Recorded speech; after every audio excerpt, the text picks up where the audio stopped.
अनुसूचित जाति से बिलोंग करता हूं। मैं गरीब आदमी हूं। सामने पर्व त्योहार को देखते हुए मेरा जो 28 महीना का मानदेय लंबित है, दिलाने का कृपा करें। नमस्कार, मैं हूं राकेश कुमार और आप देख रहे हैं आरके न्यूज बिहार। इस वक्त मैं उत्क्रमित उच्च विद्यालय नानपुर प्रखंड के बात असली में हूं और हमारे साथ में है उत्क्रमित उच्च विद्यालय बात असली के नाइट गार्ड राजनारायण पासवान जी। तो आइए हम इनसे जानते हैं कि राजनारायण पासवान जी की बहाली जो है पिछले 2021 में हुआ था, लेकिन अब तक एक भी महीने का पेमेंट नहीं हुआ है और सामने दीपावली, छठ, उससे पहले दशहरा का पर्व अभी गुजरा है और ये बाल बच्चे वाले लोग हैं, ये गरीब आदमी हैं और इनके साथ अब जो है रोजी रोटी की समस्या हो गई है, इनको खाने के लिए भी अब समस्या हो गया है। आइए हम जानते हैं कि क्या सब वजह रहा राजनारायण जी कि अभी तक आपका जो है पेमेंट क्यों नहीं हुआ।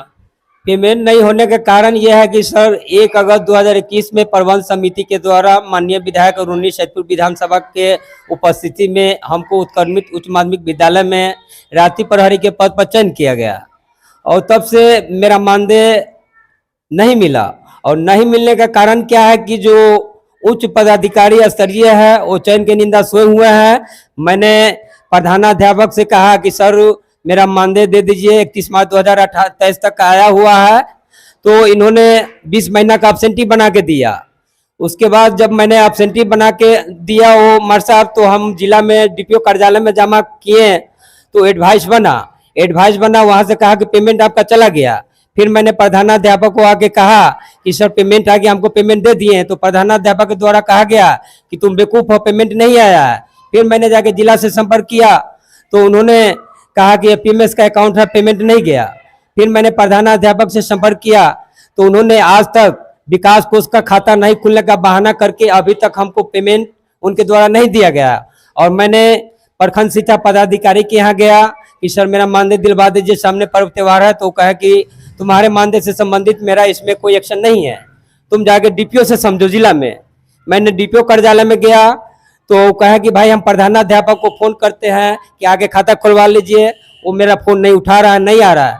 फिर मैं हार धक के शिक्षा कार्यालय डीओ साहब के यहाँ मैंने गया, उनको भी मैंने आवेदन दिया। कम से कम मैंने 3 महीना चक्कर लगाया डीओ कार्यालय में। तो लास्ट में 18 तारीख को इन्होंने डीओ साहब के द्वारा मौजम साहब को, प्रधानाध्यापक को फोन किया कि आप इनका पेमेंट क्यों नहीं करते हैं, अगर बहाली सही है तो इनको पेमेंट कीजिए, अगर बहाली सही नहीं तो प्रमाणित करके दीजिए कि इनका बहाली गलत है, इनको हटा दिया जाए। लेकिन उनके बात को भी अनसुनी करते हुए वो प्रधानाध्यापक वहां नहीं गए। मैं फिर डीपीओ साहब को मैंने कहा तो डीपीओ साहब कहा कि क्या हमको कर रहे हो कि हम उनको बुलाते हैं वो आता ही नहीं है, उनको हम बुलाते हैं आता ही नहीं है। फिर 14 तारीख को, ये जो 14 अक्टूबर जो बीता है, उसमें जनसंवाद कार्यक्रम मध्य विद्यालय रायपुर में था। उसमें सारे पदाधिकारी जिला से आए हुए थे, जिसमें एसडीएम साहब थे और माननीय विधायक पंकज मिश्रा रुन्नी सैदपुर के भी थे। मैंने आवेदन जिला पदाधिकारी के नाम से दिया तो उनके बगल में मिश्रा जी बैठे हुए थे। तो कहे कि आवेदन ये आप ही का है सर, इसको समझिए। तो कहे कि अच्छा हम समझ लेंगे। उसी जगह से तुरंत मौजम साहब को, प्रधानाध्यापक को मिश्रा जी के द्वारा फोन किया गया कि 7 दिन के अंदर में इनका पेमेंट करो और सामने पर्व है। तो इनके द्वारा ऑब्जेक्शन लगाया गया कि जो प्राधिकार में मामला गया। तो मिश्रा जी बताया कि अधिकार प्राधिकार क्या होता है, बहाली हम किए हैं, आप पेमेंट कीजिए और ऐसा होगा पैसा रिकवरी का तो पेमेंट हम वापस हम करेंगे, लेकिन 7 दिन के अंदर में पेमेंट करो। लेकिन हम 7 दिन के अंदर में नहीं गए। हम 13वां दिन में उनके मर्द साहब से हम संपर्क किए कि विधायक जी पेमेंट के बारे में आपको कहा कि 7 दिन के अंदर में पेमेंट कर दीजिए। तो उन्होंने कहा कि मेरा मिजाज मत खराब करो, तुमको जहां जाना जाओ, विधायक बहाली किया है तो विधायक से पेमेंट लो, हम तुम्हारा कुछ नहीं जानते हैं। फिर मैंने रिक्वेस्ट किया कि सर सामने पर्व त्योहार है तो मेरा पेमेंट कर दीजिए। तो कहा तुम जाओ, हम तुमको कुछ नहीं जानते हैं। बस यही तक है। मैं उच्च स्तरीय शिक्षा विभाग के सारे पदाधिकारी से और जिला पदाधिकारी से नम्र निवेदन करता हूं, सर मैं गरीब आदमी हूं, अनुसूचित जाति से बिलोंग करता हूं। मैं गरीब आदमी हूं। सामने पर्व त्योहार को देखते हुए मेरा जो 28 महीना का मानदेय लंबित है, दिलाने का कृपा करें।